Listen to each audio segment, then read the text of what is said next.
Müge indireyim mi seni? Varsa bana bak.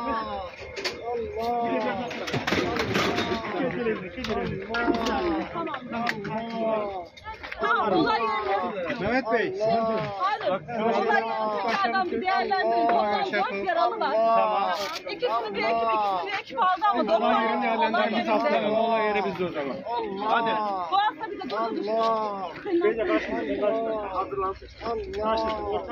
Hocam ikiye almak yok. Kaldır.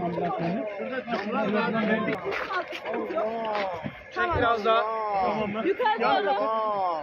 Çek. Dur yukarı doğru. Tamam. Tamam. Kemerleri yan tarafa. Allah!